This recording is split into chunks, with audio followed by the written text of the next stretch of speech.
ഞങ്ങള് എല്ലാവരും കൂടി വീടുകളെ തോറും എല്ലാ വീടുകളിലും കയറി ഓരോരുത്തരുടെ വീട്ടുപേരും സൈനും ഒക്കെ ചെയ്യിച്ച് ഞങ്ങൾ പഞ്ചായത്തിൽ കൊണ്ടേ കൊടുത്തപ്പോൾ അവര് പറഞ്ഞത് എന്താണെന്ന് അറിയാമോ?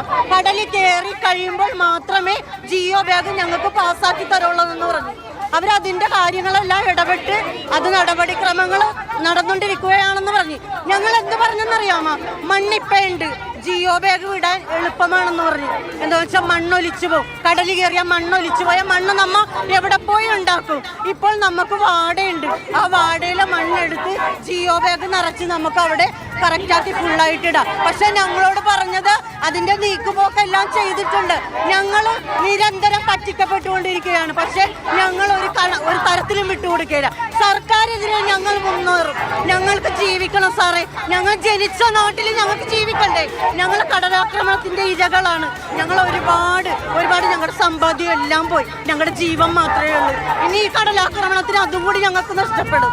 ഞങ്ങൾ അനുഭവിച്ചല്ലോ, ഞങ്ങളുടെ മക്കളെങ്കിലും നല്ല രീതിയിൽ ജീവിക്കാൻ, അതിനു വേണ്ടിയിട്ടാണ് ഞങ്ങൾ ഇറങ്ങിയിരിക്കണം. എല്ലാവരും ഞങ്ങളെ പറ്റിക്കണേ. തീർച്ചയായിട്ടും അവരെ എല്ലാവരും പറ്റിക്കുന്നു എന്നുള്ളതാണ് പറയുന്നത്. ഇത് പ്രായമായവരാണ്, കുട്ടികൾ ഉൾപ്പെടെയുള്ളവർ ഈ സമരത്തിന്റെ മുൻനിരയിൽ തന്നെ ഉണ്ട്. കാരണം അവരുടെ ഭാവി കൂടിയാണ് ഇങ്ങനെ കടലെടുത്ത് പൊയ്ക്കൊണ്ടിരിക്കുന്നത്.